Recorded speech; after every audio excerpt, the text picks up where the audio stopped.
Today, I want to talk about my theory for Season 3 of the OA, with a special focus on a new detail I believe I uncovered about the near-death experience that OA would have in the middle of the season that gives her a flash forward of what to expect in the next dimension. And along the way, I'll create a smaller scale of what we might expect for Seasons 4 and 5 as well. But if you guys want to see the full hour-and-a-half long version of this theory, definitely check out my previous video on the subject, link in the pinned comment down below. Now, in the 2 seasons of the OA that we received, we got the story of the OA herself, who in Dimension 1 was known as Prairie Johnson before being abducted by a doctor named Hap. Hap performs near-death experience experiments on her and 4 other captives, or haptives as the fans call them, and while on the other side, they each learn one of 5 movements that when combined can open a door to another dimension. Season 1 was largely about the OA telling the story to 4 high school boys and their teacher, while teaching them these movements so that they can jump to a dimension where she believes Hap is holding the others captive still. Season 2 has the OA jumping into the new dimension, into the body of a version of herself who never moved to America. In this dimension, it's explained that the multiverse is a series of different timelines branching off from a common origin.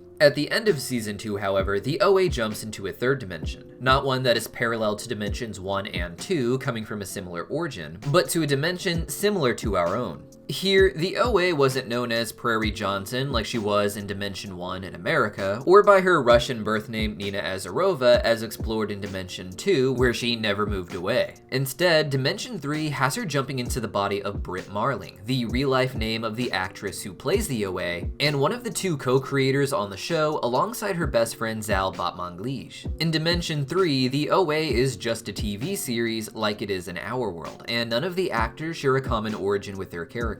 In fact, it's been explained by Britt Marling and Zal Batmanglij that in Dimension 3, Britt Marling would come from an entirely different family, with her Dimension 1 and 2 father just being an unrelated actor that she hired for the show in Dimension 3. So with this setup in mind, let's explore where the story would go. Now, if you pay attention to the first 2 seasons, you'll see that each season starts and ends the same way, starting with OA waking up in a hospital-like setting and ending with someone chasing a vehicle, generally Steve chasing an ambulance with the OA in it. Though we also get a microcosm of this structure inside of OA's story from Season 1, which ends with herself chasing a vehicle containing Hap trying to get back to Homer. In addition to this common beginning and common ending, however, each season also has a breaking open moment, as we might call it, in the very middle, which in 8-episode seasons would be at the very end of Episode 4. In Season 1, Episode 4, this is when Homer has his near-death experience. During this sequence, his soul travels to Dimension 2, where it enters the body of a strange man in a bathroom after his soul is traveling through a tunnel in the ceiling. In Season 2, we learn that his soul fell into the body of a random patient at Treasure Island, where Homer himself is actually a doctor in another room having a conversation with Dimension 1's OA. In Season 2, Episode 4, we had the same sequence of events with OA herself, who is killed by Old Night to be sent to a moment in the future where he says she will see her true face and reawaken to her mission. Each season begins with OA waking up in a hospital-like setting, as we said, and that would make sense with Season 2 ending with OA's Great Fall. After jumping to Dimension 3, where they were filming Season 2 of the OA still, OA fell from a great height and hurt her head during a stunt. The season would open with OA waking up in the hospital again, being examined by doctors, but this time she would have her husband with her. In this dimension, Britt Marling is married to Jason Isaacs, the actor who plays Hap and who is previously known for a variety of roles, often very villainous, such as Lucius Malfoy in Harry Potter. Hap's goal in every dimension has been to try and capture OA in a different kind of prison, starting with his homemade prison under his house in Dimension 1 and moving to the mental hospital that he owned in Season 2. After seeing Homer lose his memories in Dimension 2, however, Hap realized that he could trick Prairie into going into a dimension where she forgets herself too. After learning more about Scott's NDE that Hap had been studying since Dimension 1, Hap was able to put together that in Dimension 3, he is married to Britt Marling, and that if the OA went there, she would forget her true identity. As Hap explains it, it's a place where everyone calls her the OA because that is who Britt Marling plays on TV, but where she doesn't call herself that because she believes it to just be a show that she is writing. After jumping dimensions, you can easily forget yourself, with it being explained in Season 1 that amnesia is a common side effect of Dimension dimensional travel, but in Dimension 3, Oe would have extra reason to doubt her real memories. By jumping into the body of the woman who created the OA TV series, our Oe would start to think that the valid and real memories she has from Dimensions 1 and 2 are just the fantasies of herself as Britt Marling playing the character that she made for TV, further confusing writing with reality after a traumatic head injury on set. Hap would be there encouraging her not to indulge the supposed delusion, but over time, Oe would realize that her relationship with Hap just doesn't feel right, and that's likely because it wasn't right in Dimension 3 to begin with. Co-creator Zalbat Manglige explained that the Hitchcock film Dial M for Murder will be an important inspiration to Season 3, with this movie being about an older man, like Hap, who realizes that his younger wife, like Britt Marling, is having an affair behind his back. This led to the older man paying someone else to kill his wife so he can get out of the marriage. But when it fails, an investigation opens up that eventually leads back to him. In the OA, Britt Marling was likely in this affair before her accident, which was likely set up by Hap himself, who could have easily sabotaged the stunt or paid another guy on set to do it for him. With Britt Marling already cheating in Dimension 3, it would make sense that her relationship with Hap already feels wrong. The entire time, Hap would be believing that Oe is just having her real memories and real feelings for him surface, but Oe would actually begin to doubt things based on the actual relationship that these two people had before Oe and Hap took over their bodies. Hap doesn't seem to integrate, so it's unlikely that he will remember anything from Jason Isaac's life, which would include setting up the accident that led to Britt Marling's fall. Our actual Hap did want this accident in Dimension 2, as it was the way for him and Oe to travel there together. Considering this is what Hap himself wanted in Dimension 2, it makes sense that it would echo out into Dimension 3, a process Elodie explains to Oe at the bar in Dimension 2. All season long, we would also see Steve trying to convince Oe that she really did travel from the previous dimension,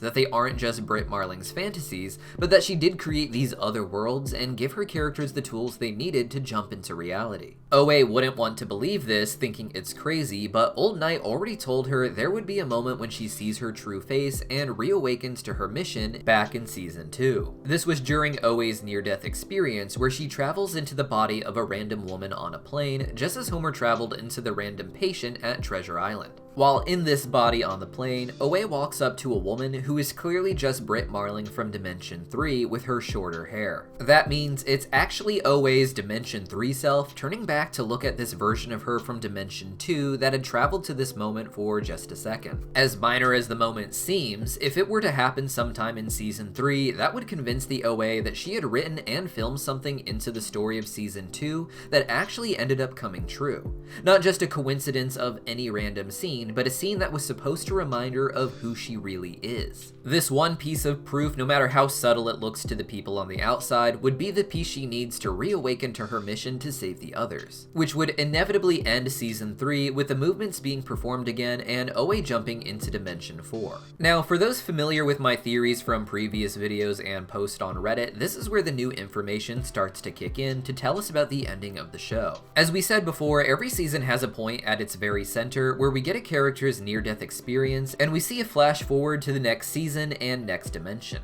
This is important, however, because Season 3 doesn't just have its own middle point, but as far as we can tell, it's the middle point of the entire series. The show is well known to have a plan for 5 seasons, with this symbolism being obvious in the show's theme of 4 becoming 5. There are 4 Haptives that become a group of 5, there are 4 Crestwood boys with their 5th teacher, and there are 5 movements, and it takes 5 people to perform them. With 5 seasons in mind, Season 3 is the very middle of that story, which is important because the show itself appears to be not just 5 small loops of the repeating story, but those 5 smaller loops actually create one giant loop that's meant to be repeated. The best evidence from this comes from the theme song of the show, which can be heard when the Crestwood 5 are performing the movements in the cafeteria. When played in reverse, this song is exactly the same as when played forward, having the exact same notes from start to finish. This makes it the musical equivalent of a palindrome. Just as the way the word wow spelled backwards is still wow, this song played backwards is still the same song, making it one giant loop made up of 5 smaller loops that also reflects itself across its journey. Even more evidence from this comes from the title, the OA itself. Here, the O clearly represents the loop that the OA is trapped in, with the A representing the arc in the story, a build upwards towards the very middle, and then a mirrored descent back downwards where the second half of the story reflects the first half. If the show itself is one giant loop meant to repeat itself, then I believe the flash forward that we would get in the middle of Season 3 isn't just of Season 4, but would be of Season 4 from a future repeat of the entire series that OA hasn't even started yet. If you accept this idea that the show is one giant loop, that means we have to go back to Dimension 1 by the end of the show, and that likely means that Season 5 is a return to Dimension 1 instead of going to an entirely new world, allowing the show to explain the missing parts of OA's story from Season 1 and how she made it to the bridge at the very beginning of the show that she jumps off of. In this moment, from the pilot script, it said that Britt Marling looks at the camera and past it to the audience, indicating that she has already lived through Dimension 3 at this point and is actually trying to repeat the loop again. I believe she would want to repeat this loop because someone would inevitably get left behind at the end of Season 4 before returning to Dimension 1 for Season 5. And as we see at the end of every season, which is a microscopic version of the larger 5-season story, it's always Steve who gets left behind. Back in the very first episode of the show, the OA tells BB-8 that she forgot her first reason for becoming a teacher, which is to help flawed students like Steve and not students who already have bright futures and who can sing like angels, as OA puts it. This is important wording because it would seem OA is secretly talking about herself as well as BB-8 here. At this point, OA thinks she's on a mission to save her friends, the Haptives. But as OA explains in her story, they are all already angels. And by the logic that OA gave BB-8 in their conversation from episode 1, angels don't need her help. But flawed people, like Steve, do. From the very beginning, we should have known that Steve was the real point of OA's story, with Steve being the one begging not to be left behind over and over again. He is so afraid of this that he lashes out at OA at the end of Season 1, even stabbing her with a pencil, foreshadowing that he's likely going to sabotage his ability to get away with her at the end of the complete loop. Each season ends nearly the same way, of course, with Season 1 ending with Steve chasing OA's ambulance but not reaching it, symbolizing how he was not prepared to travel with her on a spiritual level. Season 2 is a second loop, however, and by repeating that loop, he's able to grow enough that at the end of the season, he catches up to her in Dimension 3 and onto her ambulance. If we apply this logic to the 5-season loop, that would imply that at the end of Season 4, Steve does get left behind, with OA completing her mission to save the Haptives, only to realize that Steve is the only one who wasn't destined to make it to their story's finish line. However, if OA were to repeat this entire loop again by going back to the beginning at the end of Season 4, she could get the better ending that we see at the end of Season 2, the one where Steve has grown enough to catch up to the OA's ambulance. This is what I believe OA would have seen in her vision of Dimension 4 in Season 3. A vision of Steve chasing after another vehicle and actually making it, catching up with OA and making her believe that Dimension 4 ends with everyone happy, and finally escaping the torture of Hap.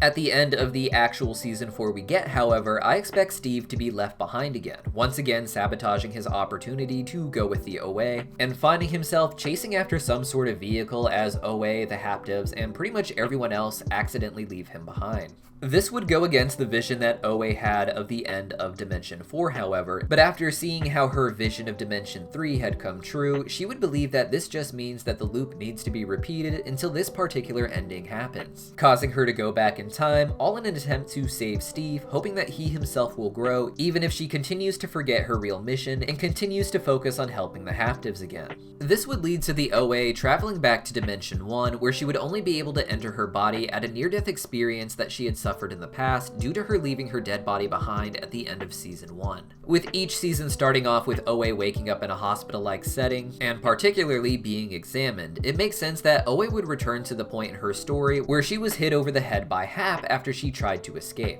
It is here that she saw Katoon again and was given the dove that teaches her the first of the movements. It is from this moment that OA gets her eyesight back and where she actually begins to call herself the OA again, hearing it as some sort of distant memory of a name she has that she can't quite piece together, at first calling herself the OA before eventually realizing she's saying the OA. This would be the perfect moment for Season 4 OA to travel back to Dimension 1, forgetting herself to a large degree and forgetting her first reason for coming back, not to save the Haptives who are already destined to make it to the end, but Steve. But for more information on how what we learned today would affect seasons 4 and 5, check out my longer hour-and-a-half long video where we go into a lot of these theories. This video is a smaller version I made to mostly focus on this new idea I had about OA having a vision of the future loop instead of just a vision of Dimension 4. But there's a lot of crazy stuff we can't fit into small videos like this one, so I hope you guys go check it out and let me know what other TV shows or movies I should break down next. See you guys next time.